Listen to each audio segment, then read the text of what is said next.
Greetings, I come to you from the depths of Thursday. On this particular Thursday I find I have an issue.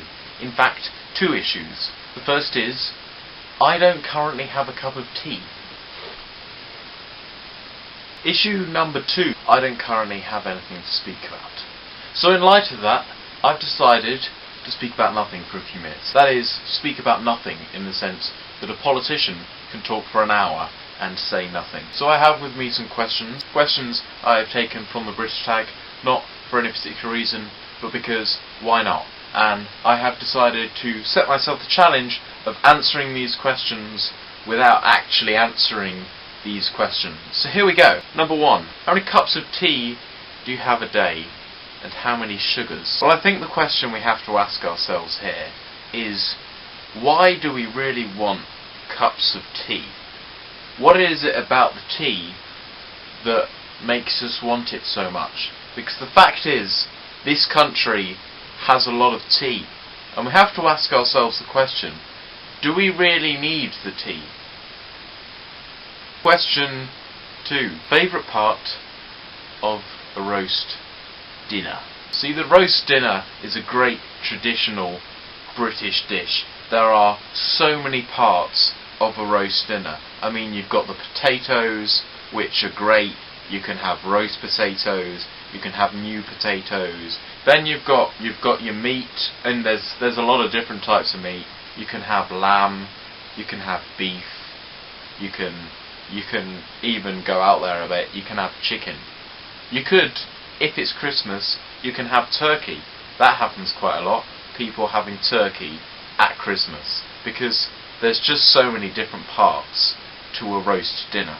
Favourite dunking biscuit? I've come across many biscuits in my time, and all of the different biscuits have their merits. For instance, a custard cream has the cream bit inside, which is great. But then a ginger biscuit is great because a ginger biscuit doesn't do that thing where if you leave it in too long, then it falls off. But then there are just so many varieties of biscuit. Your favourite British pastime? Oh man, how do I do this one? You know, I think it's time that we got behind British pastimes. We have one of the best entertainment industries in the world, a wildly successful film industry, and so much to offer the world in terms of things to do in your spare time. Favourite word? Pleb. I'm sorry. Cockney rhyming slang. Well, if the honourable gentleman is old enough to think that Cockney rhyming slang is relevant to today, then I think it's time he handed in his resignation.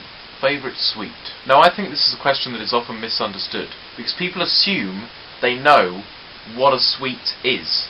But actually, people who really know what they're talking about know that a sweet isn't what everybody thinks a sweet is.